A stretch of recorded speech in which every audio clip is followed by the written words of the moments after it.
In today's video, I want to explain exactly how I use walking when I'm trying to lose stubborn belly fat, lower back fat, when I'm trying to go from 30% body fat down to 10% body fat, when I'm trying to go for 10% body fat down to 5% body fat. I want to explain how walking can facilitate a big change. Now, the first thing most people see when they say a picture of me before and after is they say, "Hey, Paul, you weren't only walking." Guess what? I've always been lifting weights, so that is a constant. But what you see when you lose a lot of body fat is it appears that you become more muscular. What actually happens is your muscle just becomes more visible. So guys, yes, I've been lifting weights for, 30 years now, and you can see plenty of videos on this channel about me eating, about me training. There's lots of videos with a lot of content on here, but this video I want to discuss walking, the specifics of how to use walking, the science behind cardio, how to ensure we're losing body fat when we're doing cardio, and how to ensure that we're losing body fat based on our daily approach, and why walking can be the magic bullet for you to finally reach your goals. The first step when we get on the cardio treadmill is to get a session set up that you're able to handle, okay? First things first, if you guys didn't watch my video from about 2 years ago where I actually walked every single day for 60 minutes, what I did there was I started from scratch, from ground zero, having doing no cardio, to starting 60 minutes a day every day for 30 days. Doesn't sound very challenging, but I promise you those first couple days were exhausting. Why? Because I had zero adaptation to that style of cardio. And before you balk at that, if you haven't walked on an incline treadmill before, it is very challenging. Now, yes, if you want to just go outside and go for a stroll and get some steps, that is cardio. That is going to be very low calorie burning cardio. However, what I have found, the reason that I find that this form of cardio has been magical for me is because though I'm very sedentary throughout the day, I can burn a lot of calories on a treadmill using the settings of speed and incline to increase the caloric expenditure that I'm experiencing during that session. This is going to help me maximize my time. It also gets me excited about the process. And when I stall, all I have to do, as you guessed it, bump up that speed, bump up that incline, or add more sessions or add more time throughout the day, and boom, I'm helping myself create a caloric deficit. So what are my magic settings? For the first 5 minutes, I do this fasted in the morning. And before you ask, there is no magic bullet with doing cardio fasted or fed state. However, when I'm doing something at 5:36 in the morning, I really don't want to eat first. So I just get up, roll out of bed, and boom, I'm on the treadmill. I have my shoes, my socks ready to go. I start at a very low speed, okay? I'll start at an incline of 1 or 2, and I'll start at a speed of 2 to 2.5.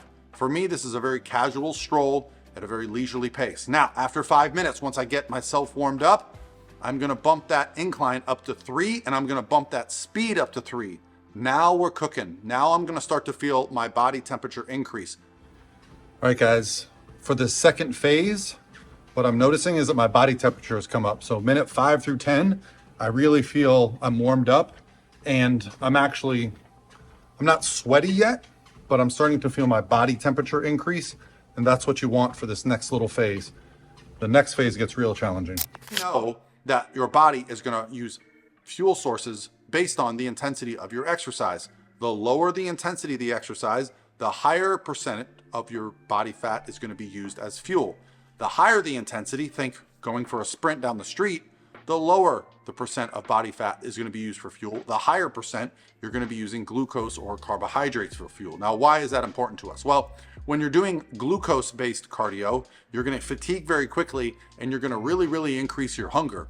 You do burn more calories in a shorter duration. However, you can also set yourself up for exhaustion. When we use fat for fuel with low intensity exercise, you are not gonna increase your hunger. You're also not gonna have any time recovering. As soon as you're finished with the sessions, you'll recover very quickly. You won't be fatigued. Now, why is this important? Because when it comes down to fat loss, it's not just about the 30-minute cardio session that we're about to do. It's about what we do the rest of the day. And that's why walking on an incline, low intensity, steady state, guys, you can even do a bike or an elliptical or stairs or whatever you prefer. I just love my walking. But why is that so valuable? Because it's easy to get in and do it and still have a good productive day. If you wake up in the morning and go run a couple sprints, you might be so exhausted the rest of the day, you actually end up burning less calories than if you didn't do those sprints at all. Because what matters is how many calories we burn over that 24-hour window. So now that I'm into my speed of 3, incline of 3, I'm gonna do that for the next 15 minutes. I'm gonna really get my body temperature up. So now that I'm 20 minutes into this cardio session, my body temperature is up. I'm actually warm. I can handle a little bit more. I'm gonna increase that incline to 5 and that speed to 3.2.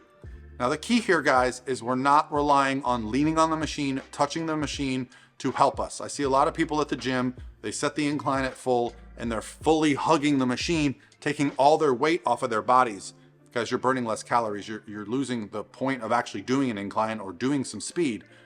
Make sure that you are actually doing the work, okay? So it doesn't sound like a lot, and different machines are gonna have different stress levels.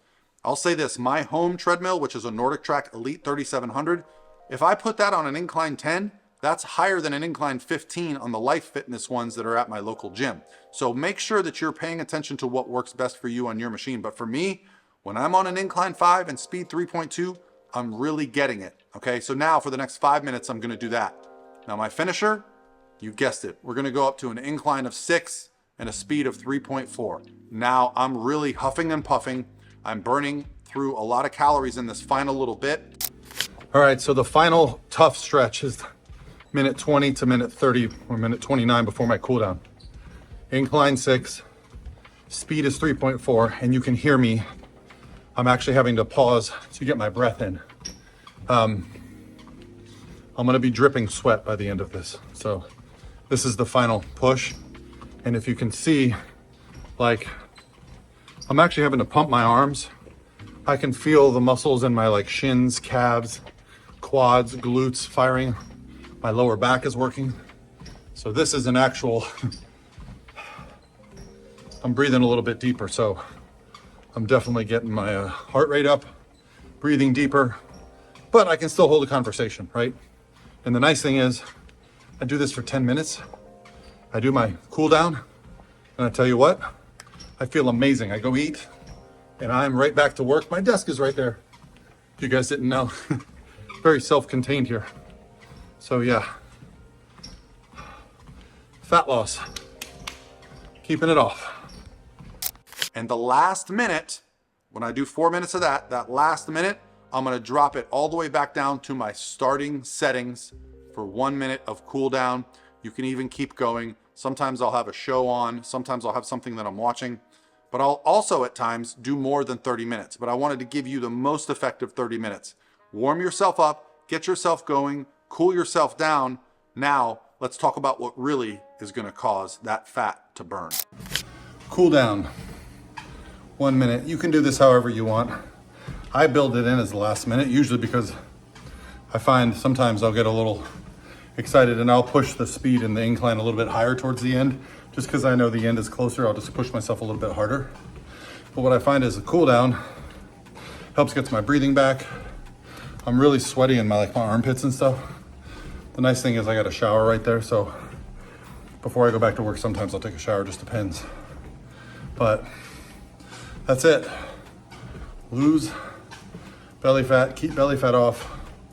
30 minutes, man. Let's go. Do you guys know how fat loss works? I know a lot of people want to talk about spot reduction. They want to lose belly fat, lower back fat. They might want to lose fat on their chest. How does fat loss work? Well, you got to think of body fat as a pool of water, okay? Now, if you want to get a certain area of that water out of that pool, what do you got to do? You got to start at the top. You've got to work your way down. Unfortunately, for most of us, this belly fat, this back fat, thigh fat, the fat that you want to get off, it's below the top layers of the pool. So as we're scooping water out of that pool each week, we're working our way down. Eventually, you will get to that area. Guys, this is me at 48 years old, walking around with 6-pack abs year round. Why? Because I do this cardio workout 5 days a week. I go to the gym 5 days a week and I pay attention to my nutrition. And if you have no idea where to start with nutrition, I've got free beginner's guide on my website, prophysique.com. I've also got a free calculator at prophysiquemacros.com. Lots of free resources for you guys. The idea here is to give you the tools to get this done yourself. Ultimately, fat loss comes down to creating a caloric deficit. Now, you can do this walking routine every single day and gain body fat. How? That's right, by eating like an asshole. If you don't treat yourself well in the kitchen with your nutrition, understanding what your caloric intake is, all the cardio isn't gonna matter. It really comes down to creating a routine, a daily plan that is gonna allow you to chip away at that body fat. Body fat is something that should be lost slowly. Research is very clear on this. 1 to 1.5% of your body weight per week. Any more than that, you're probably going to be losing lean body mass, and you're probably going to be setting yourself up for a rebound, okay? You're also going to have some performance degradation if you are an athlete of any kind. So don't rush the process. This is why I like a combination of cardio, combination of resistance training, and a combination of nutrition.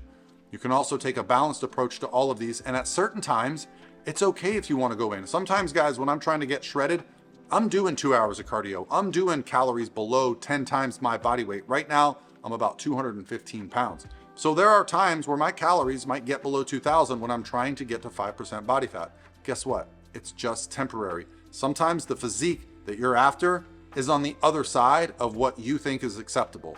We have to get comfortable with pushing ourselves for short periods of time and understand it's only temporary. If you guys have no idea where to start and you're still kind of confused by all this information, set up a no-cost consultation. I'll put the link below so you can talk to me or one of my coaches at Pro Physique. The idea here, guys, is that I would love to tell you that you can just keep everything the same and do a walk for 30 minutes a day and it's going to change your life. For me, it actually did help change my life because I started doing it first thing in the morning. I found that I was less hungry throughout the day. I found out that I was more motivated.